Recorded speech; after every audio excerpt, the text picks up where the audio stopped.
ज्यादा महत्वपूर्ण है, फिर वो भाषा समझ में आने लगेगी। समझ में इसलिए नहीं आता है क्योंकि आपको ये नहीं पता है कि संविधान में क्या लिखा है और कहां लिखा है। तो आप कहीं से भी खोलकर उसको पढ़ते हैं या शुरू से पढ़ते हैं, आपको समझ में नहीं आता। ये हर एक विषय के साथ होता है। कोई भी विषय किताब से अगर पढ़ेंगे तो जटिल इसलिए लगेगा क्योंकि आपको उसमें कोई रुचि नहीं है। तो आज की वीडियो संविधान के अध्ययन को आसान और रुचिकर बनाने के लिए है। इसमें हम पूरे संविधान को बताएंगे, लेकिन हम वीडियो शुरू करें उसके पहले आपसे एक अनुरोध है कि आप वीडियो को अभी से शेयर कर दीजिए।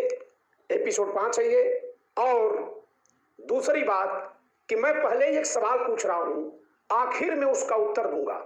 सवाल यह है कि भारत का संविधान किस तारीख को लागू हुआ। ये कहां लिखा है कि उस तारीख को लागू हुआ। आप में से बहुत से लोग समझ गए होंगे कब लागू हुआ। जी हां, हर साल सेलिब्रेट करते हैं।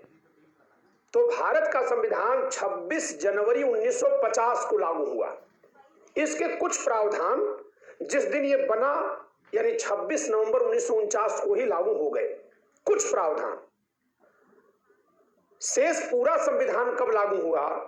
26 जनवरी 1950 को, जिसको आप 26 जनवरी या गणतंत्र दिवस के रूप में मनाते हैं, रिपब्लिक डे के रूप में मनाते हैं। ये कहां लिखा हुआ है कि यह संविधान 26 जनवरी 1950 को लागू हुआ? इसको मैं वीडियो के आखिर में बताऊंगा। हम आज देखते हैं कि भारत का संविधान हमें कठिन क्यों लगता है। तो सबसे पहले ये जानिए कि भारत का संविधान दुनिया का सबसे बड़ा संविधान क्यों है। इसमें क्या क्या लिख दिया गया है जो इतना बड़ा है। बहुत सारे लोग ये मानते हैं, जानते हैं कि चोरी, डकैती, बलात्कार, थाना पर जो पुलिस गिरफ्तार करती है और जो जमीनों पे कोई कब्जा कर लेता है, मुकदमा होता है, वो सब इसी में लिखा है। जी नहीं, वो सब इसमें नहीं लिखा है, वो दूसरे कानूनों में लिखा हुआ है।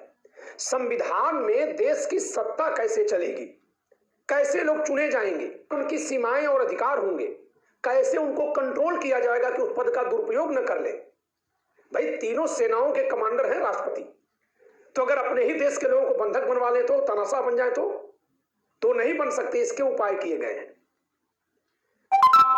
व्यवस्था की गई है, बहुत तरह की सरकारें बनाई गई हैं। भारत में कितनी तरह की सरकार है। आप अगर गांव में बैठे हैं तो पहले वहां से चलिए। आपके गांव की सरकार, ग्राम प्रधान और मेंबर, ग्राम विकास अधिकारी, लेखपाल, ये सब मिलकर के एक सरकार वहां बनाए हुए हैं गांव में। उसकी व्यवस्था भी भारत के संविधान में लिखी हुई है, भाग 9 में। फिर आप ब्लॉक में चलिए, ब्लॉक प्रमुख और बीडीसी लोग मिलकर एक सरकार बनाए हैं, 2 सरकार हुई। फिर आगे चलिए जिला में, जिला पंचायत सदस्य, महाप्रधान, और वो लोग जिला पंचायत अध्यक्ष, उपाध्यक्ष चुनते हैं। 3 सरकारें तो वहीं आप जिला स्तर तक में लेकर बैठे हुए हैं, सब चुनाव से बनती हैं। फिर इसके बाद राज्य की सरकार और फिर इसके बाद देश की सरकार। 5 सरकारों की व्यवस्था संविधान करता है। जानते हैं क्यों करता है? अब यहां मैं बता रहा हूं कि आप इसको जब जानेंगे तो ये समझेंगे कि